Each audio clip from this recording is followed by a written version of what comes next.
सजना शाग आम देहपाई जिते उपकारी खावाई ताठू टेस्टी तेबे एबे फ्रेश फ्रेश सजना शाग सबुआड़े मिलूँ। सजना शाग को जदि आप भाव में रोषे करना ताले थरे रोषे करके देखूँ बहुत ही बढ़िया लगे। आपड़ जदि थरे चाखिबे बार बार बनवाई इच्छा करेंगे। तेबे रेसिपी जदि भल लगे प्लीज गोटे लाइक कर देकी जिवे। नमस्कार, आपण को काकुलिस कोसिना को बहुत बहुत स्वागत। तेबे चलतु स्टार्ट करिबा रेसिपी। तो देखो दर्शक बंधु ये रेसिपी को तैयारी करने ये मु छोट खंडे पाचिला कखारु नहीं। कखारु को आम ये छोट छोट पीस रे काटिकी नहीं जावा। तेबे कखारु को आपण को आड़े कौन कहती निश्चय मते कमेंट जनइबे। तो देखो दर्शक बंधु ता सहित ये गोटे मीडियम साइज रो बैगण नहीं। बैगण को आम ये छोट छोट पीस रे काटिकी नहीं जावा। आपण इथिरे आलू जह्नी एसबू पकई पारे। तेबे मु खाली बैगण आ कखारु नहीं। तो देखंतु सबुतक परिबा को भल भाव में धोईकी आम गोटे प्रेसर कुकर ये परिबा को देदबा। तेबे दर्शक बंधु जदि आपण ए वीडियोटी को यूट्यूब रे देखुछंती चैनल टी को सब्सक्राइब करिवे। आ जदि वीडियोटी को फेसबुक रे देखुछंती ताहले निश्चय पेज टी को फॉलो करि नेबे। देखंतु प्रेसर कुकर रे परिबा गुडी को दे देला परे एथिरे आमे बाछिकी आ धोईकी रखिथिबा सबुतक सजना शाग को देदबा। तापर ये आम स्वाद अनुसार लुण देदबा। लुण देकी आम ये आउ अल्प टिके पानी देदबा।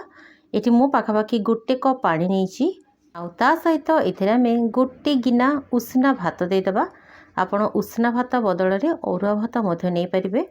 तो देखो दर्शक बंधु भात देदेला एबे आम सबको भल भाव में थरे गोले दबा। भात दबा फल सजना शाग खावाई बहुत ही बढ़िया लहुणी बढ़िया लगे आ एकदम सॉफ्ट बनिबो। तो देखो दर्शक बंधु भात देला परे सबको मु भल भाव में गोले देली।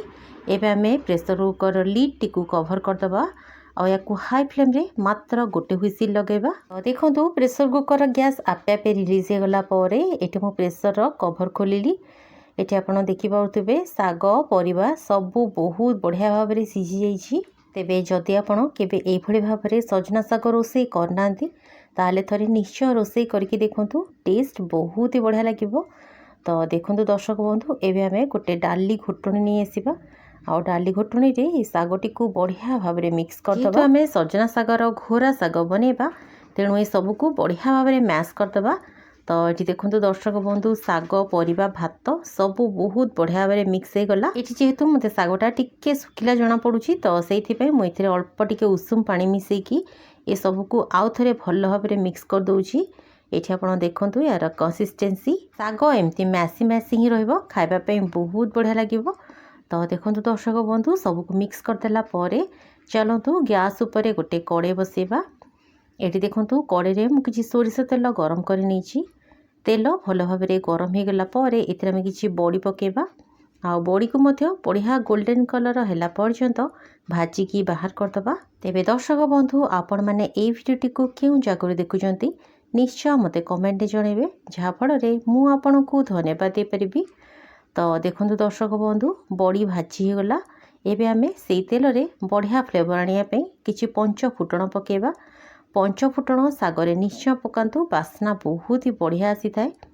तो देखंतु फुटण फुटी गला परे इथिरे आमे किछि कट्टा पियाज पकेबा। एठी मो गोटे बड़ साइज रो पियाज को एभळा लंबा लंबा स्लाइस रे काटिकी नै जाइछि। आ ता सहित इथिरे राग पई किछि कट्टा कंचा लंका पकेबा। गैस रो फ्लेम को आमे हाई रे रखिबा आ हाई फ्लेम रे पियाज लंका को बढ़िया गोल्डन कलर हैला पर्यंत भाजिबा। एठी देखंतु दर्शक बंधु पियाज बढ़िया गोल्डन कलर हेकी भाजी गला परे एथिरे आमे दुईटी कट्टा टमाटो पकेबा आ ता सहित इथिरे स्वाद अनुसार अल्प लुण दबा।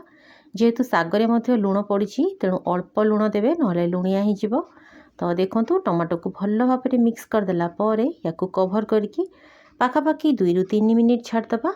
ये देखो दर्शक बंधु पाखापाखि 2 मिनिट पर मु कभर खोलिली। टमाटो बढ़िया भाव में सॉफ्ट हो गलानी। टमाटो बढ़िया भाव में भाजी गला परे एथिरे आमे सिझेकी रखिथिबा शाग को देदबा। ये देखो दर्शक बंधु सबुतक शाग को मु देदेली। एबे आमे गैस फ्लेम को हाई रे रखिबा आ हाई फ्लेम रे सबको भल भाव में मिक्स करदबा। सजना शागर से आइटम गुड़िक खाई खाई जदि आपण बोर होउछंती ताहले ए रेसिपीटी को थरे निश्चय ट्राए करंतु देखिबे आपण को बहुत पसंद आसीबो। तो देखंतु दर्शक बंधु सबको मु भल भाव में गोले देली। एबे आमे जो बड़ी भाजिक रखिथिले से बड़ी को गुंड करके एथिरे पकेबा। गैस रो फ्लेम को एबे आमे हाई रे रखिबा और हाई फ्लेम रे सबको भल भाबरे मिक्स करदबा। सागरे जो अल्प पानी अछि सेटा पूरा पूरी सुखी जिबा पर्यंत साग को रांधि देबे। तो देखंतु दर्शक बंधु सजना साग आमर बनिकी रेडी गला। गरम भात पखाड़ भात सहित खांतु बहुत ही बढ़िया लागिबो। तेबे रेसिपीटी जदि आपंको भल लगिला प्लीज लाइक कमेंट और शेयर करने जमा भूलिबेनी। चैनल नुआ थिले चैनल को निश्चय सब्सक्राइब कर देकी जिबे। तेबे रहिली धन्यवाद।